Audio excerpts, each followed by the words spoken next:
헤어졌다면 다시 만나고 싶어 하는 커플들이 꼭 있어요. 둘 중에 한 명은 매달리고 그리고 다시 사귀고 싶고 다시 만나고 싶다라고 생각을 하시는 분들이 상담을 하는데요. 헤어진 연인하고 재회 가능성을 높이는 8가지 방법을 이야기를 한번 해보려고 합니다. 저한테 재회와 관련된 상담을 하면 제가 파악하는 게 몇 가지가 있는데요. 그 첫 번째가 뭐냐면 왜 헤어졌어요? 예요. 왜 헤어졌어요? 그리고 두 번째, 헤어질 때 상황, 싸웠느냐 아니면 좋게 헤어지자고 했느냐, 여자가 헤어지자고 했느냐, 남자가 헤어지자고 했느냐의 그런 상황을 파악을 합니다. 그리고 세 번째로 파악을 하는 게 남자의 성격 유형과 여자의 성격 유형을 파악을 합니다. 이렇게 세 가지를 파악을 해서 원인 파악, 상황 파악, 그리고 성격 파악, 심리적인 파악까지 하는데요. 이 세 가지에 따라서 재회 확률이 높아지기도 하고 낮아지기도 하고 이런 것들을 90% 가까이 파악을 할 수가 있습니다. 이렇게 상황 파악을 객관적으로 받지 않고도 헤어진 연인하고 재회할 수 있으려면 이 8가지를 명심해야 되는데요. 그 첫 번째가 뭐냐면 이별의 원인입니다. 이별의 원인에 대해서 파악을 해야 되는데 사실 헤어지기 전에 서로 대화를 시도했을 가능성이 굉장히 높고요. 이 원인에 대해서 서로 대화를 좀 많이 하거나 싸웠을 확률이 굉장히 높습니다. 헤어지자고 말을 하는 사람이 일방적으로 헤어지자고 말하기 전에 이미 조곤조곤 혹은 싸움 등으로 자기의 불만과 헤어질 수 있을 것이라는 암시를 이미 주거든요. 근데 문제는 뭐냐면 못 알아듣는 거예요. 그냥 이렇게 하다 말겠지 그러고 그냥 놔두기 때문에 못 알아들어서 그 원인 파악이 안 될 뿐이에요. 상담을 하다 보면 무엇 때문에 싸웠어요? 그리고 그 자주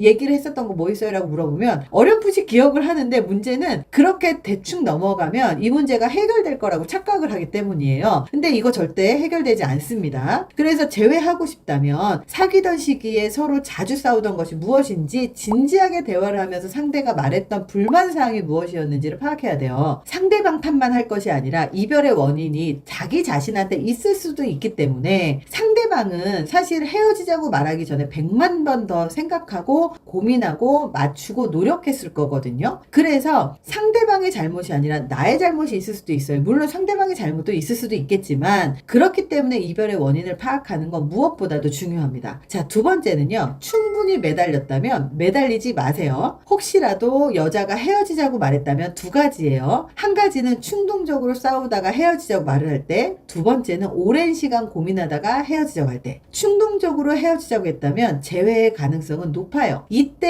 헤어지자는 말의 의미는 더 잘하라는 말의 의미고 잡아달라는 말의 의미거든요. 근데 이때 잡으면요 갑을 관계가 될 수도 있어요. 그래도 재회 가능성은 있습니다. 하지만 여자친구가 오래 고민하다가 헤어지자고 했다면 매달려도 이별을 결심하게 되는 원인이 제거되지 않으면 어차피 다시 헤어지기 때문에 이 부분을 여자도 알아요. 그래서 이렇게 오래 고민하다가 차분하게 헤어지자고 하는 경우는 재회의 가능성이 굉장히 낮습니다. 만약에 남자가 헤어지자고 말했다면 충동적인 것은 없어요. 그래서 여자분이라면 마음을 정리하는 게 좋습니다. 헤어지는 상황에서 충분히 매달렸는데 다시 만나지 못한다면 깨끗하게 포기하고 연락을 하지 않는 게 재회 가능성이 높아집니다. 빠르면 6개월 혹은 2년 후에는 다시 연락이 오게 되거든요. 그러면 헤어질 때 질척거리고 기억이 나빴다면 상대는 절대 후폭풍이 오지 않아요. 몇 년이 지나도 다시 생각나지 않습니다. 왜? 만났다가 헤어질 때 또 같은 일을 반복할까봐 겁이 나거든요. 근데 헤어질 때 깔끔하게 끝났다면 나중에 다시 생각이 날 가능성이 높아집니다. 충분히 얘기를 하고 충분히 매달렸다면 질척거리지 마시라는 얘기예요. 세 번째입니다. 헤어진 후에 SNS 염탐 금지. 우리가 헤어지더라도 내가 용서를 빌어야 할 일이 아닌데도 빌거나 상대방의 SNS를 매일 염탐하거나 상대방의 집 앞에 계속 기다리거나 전화 받을 때까지 전화를 한다는 것, 이게 관계 개선에 전혀 도움이 안 되거든요. 이렇게 질질 짜는 감성적인 긴 장문의 편지 막 이런 거 제발 좀 하지 마세요. 관계 개선에 도움이 안 됩니다. 관계에 도움이 안 된다면요 그냥 포기하는 게 좋아요. 할 말은 많지만 하지 않는다라는 얘기 있죠. 이렇게 할 말은 많겠지만요 하지 않는 게 좋은 것들이 있어요. 이럴 때는 입을 닫는 게 더 낫습니다. 네 번째입니다. 재회를 하겠다라고 매달릴 때 재회 조건을 걸면 안 돼요. 내가 잘못했던 것들에 대해서 앞으로 내가 이거 안 할게 이거 할게 라고 조건을 걸면서 다시 만나자고 하잖아요. 그럼 그때부터 갑을관계가 돼요. 연인 사이에 갑을관계가 형성이 되면요, 공평하게 연애를 할 수가 없어요. 그러면 다시 헤어지게 되겠죠. 한 사람만 이해하고 맞춰주고 희생하게 되는 그런 관계는요, 절대 오래가지 못해요. 갑을관계가 되기 위해서 조건을 거는 것이 아니라 원인을 제거해야 됩니다. 다시 재회를 하기 위해서 주먹구구식의 약속이 아니라 진짜 원인을 제거하지 않으면 재회를 해도 소용이 없다라는 거예요. 완벽하게 내가 조건을 지키지 않으면요, 오히려 다툼의 원인이 되고 조건을 지켜야 되는 압박감 때문에 결국은 그 한계를 넘지 못한다는 거예요.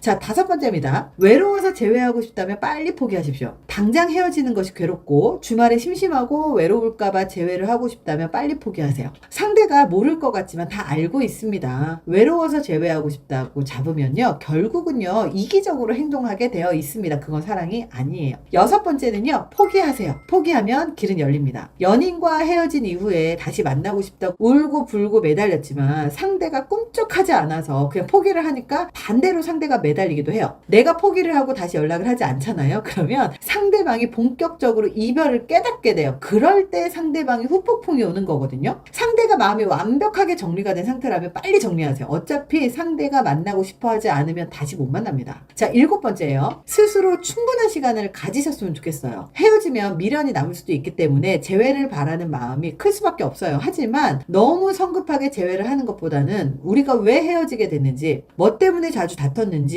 우리의 관계에 대해서 충분히 생각을 해보고 원인을 깨닫는 게 진짜 중요하거든요. 헤어진 원인을 분석을 해보고 관계의 지속이 스스로의 행복을 위해서, 나의 행복을 위해서 나은 것인지 아닌 것인지를 스스로에게 정말 냉철하게 생각하고 판단해볼 필요가 있습니다. 그리고 다시 재회를 한다면 어떻게 행동을 해야 되는지, 내가 고칠 부분은 무엇인지, 그리고 다툼이 계속 반복돼도 감당할 수 있는지 충분히 고민을 해보시고 생각해보시고 생각에 정리를 해보시는 건 굉장히 중요합니다. 8번째요. 공백 기간 동안에 좀 자기 자신을 가꿔보세요. 오랜 시간 연애를 하다 보면요, 서로 상대방에게 감정이 생기지 않고 편해지기 때문에, 그래서 마음이 그렇게 막 콩닥콩닥 하지 않기 때문에 권태기가 온다라고 느낄 수가 있거든요. 서로가 진심으로 정말 관계를 계속 이어나가길 바란다면 이런 익숙함에 속아서 소중함을 잃으면 안 되는데 자꾸 익숙함에 속아버리는 거예요. 그래서 상대를 소홀하게 대하죠. 그리고 나도 스스로에게 소홀하게 대해요. 스스로가 소홀하게 지냈다면 공백 기간에 자기 자신을 더 가꿔보시는 걸 저는 추천을 드립니다. 새롭게 예뻐지고 그러면서 나에 대해서 시간을 보내고 나를 사랑하는 방법을 다시 한번 만들어 보시는 거예요. 그렇게 내가 예뻐지고 내가 행복해지잖아요. 그럼 또 그 모습을 보면서 나한테 다시 돌아오기도 하거든요. 만났을 때는 소중한 걸 모르고 지겹게 생각하고 그러다가 헤어져 봐야 알아요. 든 자리는 몰라도 난 자리는 안다고. 함께 있을 때는 모르다가 이 사람이 사라지면 정말로 힘들게 되거든요. 그래서 있을 때 잘하라는 말이 정말 맞아요. 그래서 이번 영상을 보시면서 헤어진 사람하고 다시 만나길 원해서 보시겠지만 이 영상을 통해서 자기 자신을 한번 점검해 보셨으면 좋겠어요. 내가 어떤 부분에 대해서 부족했는지, 아니면 내가 어떤 부분에 대해서 너무 믿었는지, 내가 얼마나 더 잘해줬는지 못해줬는지, 상대방을 원망하라는 게 아니라 모든 연애는 자기 자신을 점검하는 것, 자기 자신을 잘 알아야 하는 것에서부터 시작을 합니다. 어차피 내가 변해서 내가 잘 못해줘서 상대방이 실망해서 떠났다면 나의 문제잖아요. 그리고 상대방이 바람을 펴서 떠났다면 나의 문제는 아니지만 어떻게 하면 괜찮은 사람을 만날 수 있을지에 대해서 고민해 볼 수 있는 시행착오의 경험으로 우리는 이 만남을 생각을 해야 된다는 점을 잊지 않으셨으면 좋겠습니다. 이번 영상이 도움이 되셨길 바랍니다. 감사합니다.